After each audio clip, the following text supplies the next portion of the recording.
Hi friends, welcome back to my channel. ಎಲ್ಲರೂ ಹೇಗಿದ್ದೀರಾ? ನೀವು ಕೂಡ ಚೆನ್ನಾಗಿದ್ದೀರಾ ಅಂತ ಭಾವಿಸ್ತಾ ನಾನು ಮಲೆ ಮಹದೇಶ್ವರ ಬೆಟ್ಟಕ್ಕೆ ಹೊರಡಬೇಕು ಅಂದ್ಕೊಂಡಿದ್ವಿ. ಬೇಬಿಗೆ ಹರಕೆ ಮುಡಿ ಕೊಡೋದಕ್ಕೆ ಟ್ಯೂಸ್ಡೇ ನೈಟ್ ಸ್ಟೇ ಇದ್ವಿ. ಮನೇಲಿ ಆನ್ಲೈನಲ್ಲಿ ರೂಮ್ಗಳು ಅವೈಲೇಬಲ್ ಇತ್ತು. ಸೊ ಅದರಿಂದ 2 ರೂಮ್ ಕೂಡ ಬುಕ್ ಮಾಡಿದ್ರು ಮೊಬೈಲಲ್ಲಿ.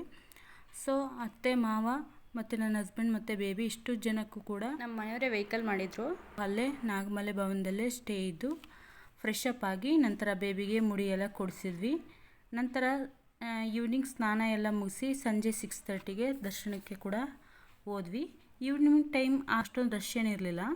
ದರ್ಶನ ಮಾಡ್ಕೊಂಡು 7:30ಗೆ ನಿಮಗೆಲ್ಲ ಗೊತ್ತಿರೋ ಹಾಗೆ ಚಿನ್ನದ ತೇರು ಇದ್ದಿದ್ದರಿಂದ ಕಾತುರದಿಂದ ಕಾಯ್ಕೊಂಡಿದ್ವಿ ಯಾವಾಗ ಮಾದಪ್ಪನ ದರ್ಶನ ಆಗುತ್ತೋ ಅಂತ. ಫೈನಲಿ ಚಿನ್ನದ ತೇರು ಮೆರೆಸೋರಿಗೆ ಒಂದು ತಾಮ್ರದ ತಟ್ಟೆ ಮತ್ತು ಒಂದು ಚೆಂಬು, ಹಾಗೆಯೇ ಅಕ್ಕಿ ಮತ್ತು ಮಾವಿನ ಎಲೆ ಎಲ್ಲ ಅವರೇ ಹಾಕ್ಕೊಡ್ತಾರೆ. ಕಾಣಿಕೆ ಬಂದು 3001 ಕೂಡ ಆಗಿರುತ್ತದೆ. ಕಳಸಕ್ಕೆ ನಾವು ಹೂ ತಗೊಂಡು ಮೇಲೆ ಅಲಂಕರಿಸಿ ಹಾಗೆಯೇ ಒಂದು ಬೆಳ್ಳಿ ದಂಡ್ಕೋಲು ಕೊಡ್ತಾರೆ. ಮಾಮೂಲಿ ಕಳಸ ಜೆಂಟ್ಸ್ಗಾರೆ ಒಂದು ದಂಡ್ಕೋಲು ಮತ್ತು ಶಾಲು ಕೊಡ್ತಾರೆ. ಅದನ್ನು ಧರಿಸ್ಕೊಂಡು ನಾವು ಚಿನ್ನದ ತೇರಿನ ಜೊತೆ ಒಂದು ರೌಂಡು ಬರೋದು.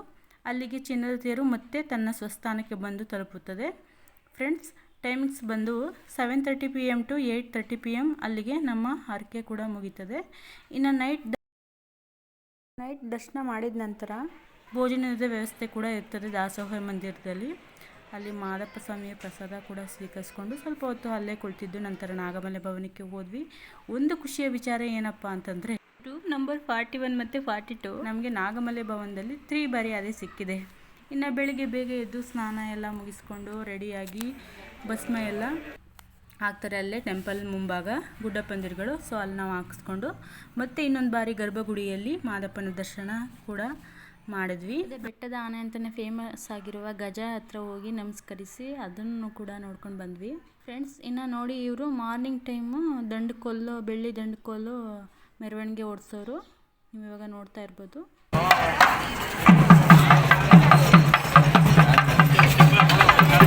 4 ಲೈನ್ ಕೂಡ ನಿಂತ್ಕೊಂಡು ಹೋದ್ವಿ. ಸಿಕ್ಕಾಪಟ್ಟೆ ರಸದಿಂದ ಸ್ವಲ್ಪ ತಿಂಡಿ ತಿನ್ನೋದು ಲೇಟ್ ಆಯಿತು. ನೆಕ್ಸ್ಟ್ ಅಲ್ಲಿಂದ ತಿಂಡಿ ತಿಂದು ಸಾಲೂರು ಮಠಕ್ಕೆ ಬಂದು ದರ್ಶನ ಕೂಡ ಮಾಡ್ಕೊಂಡ್ವಿ. ಚಿನ್ನದ ತೇರು ಎಳೆಸಿಂದ ನೈಟು ಅವ್ರುಗಳಿಗೆ ಒಂದು ಸ್ಲಿಪ್ ಕೊಟ್ಟಿರ್ತಾರೆ, ಚೀಟಿನ.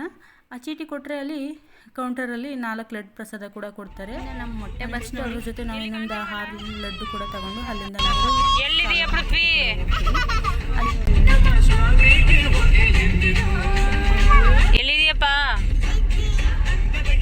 ವಾಪಸ್ ನಾವು ಮಾಡಿರುವಂತಹ ವೆಹಿಕಲಲ್ಲಿ ತಿರ್ಗಿ ವಾಪಸ್ ಮನೆಗೆ ಕೂಡ ರೀಚ್ ಆಗ್ತೀವಿ. ಸೊ ಬಂದ ನಂತರ ತಿರ್ಗಾ ಮಾರನೇ ದಿವಸ ನಾವೆಲ್ರಿಗೂ ಕೂಡ ಲಡ್ಡು ಪ್ರಸಾದ ಎಲ್ಲ ಹಂಚಿ ಚಿನ್ನದ ತೇರು ಮೆರೆಸಿದ್ದರಿಂದ 9 ದಿನಕ್ಕೆ 9 ಜನ ಗುಡ್ಡಪ್ಪಂದಿರನ್ನು ಕೂಡ ಕರೆಸಿ ಬೆತ್ತ ಮತ್ತು ಜೋಳಿಗೆ ಎಲ್ಲ ಗಂಟೆ ಎಲ್ಲ ನಾದಸ್ವರದೊಂದಿಗೆ ಪೂಜಿಸಿ ಸಿಹಿ ಊಟ ಕೂಡ ಮಾಡಿ ಅವ್ರಿಗೂ ಊಟ ಎಲ್ಲ ಬಡಿಸಿ ನಾವು ಕೂಡ ಊಟ ಮಾಡಿರ್ತೀವಿ. ಈ ರೀತಿ ಇತ್ತು ನನ್ನ ಪುಟ್ಟ ಬ್ಲಾಗು. ನಿಮಗೆಲ್ಲರಿಗೂ ಸ್ವಲ್ಪನಾದರೂ ಇಷ್ಟ ಆದರೆ ದಯವಿಟ್ಟು ಲೈಕ್, ಶೇರ್ ವಿತ್ ಕಮೆಂಟ್ ಮಾಡಿ. ಮರೆಯದೇ ನಮ್ಮ ಯೂಟ್ಯೂಬ್ ಚಾನಲ್ನ ಸಬ್ಸ್ಕ್ರೈಬ್ ಮಾಡ್ಕೊಳ್ಳಿ. ಹಾಗೆ ಪಕ್ಕದಲ್ಲಿರೋ ಬೆಲ್ ಐಕನ್ ಕೂಡ ಪ್ರೆಸ್ ಮಾಡಿ. Thanks for watching. ಸಿಗೋಣ ಮುಂದಿನ ವಿಡಿಯೋದಲ್ಲಿ. ಅಲ್ಲಿಯವರೆಗೂ ನಿಮ್ಮ ಪ್ರೀತಿಯ ರೂಪ. ನಮಸ್ಕಾರಗಳು.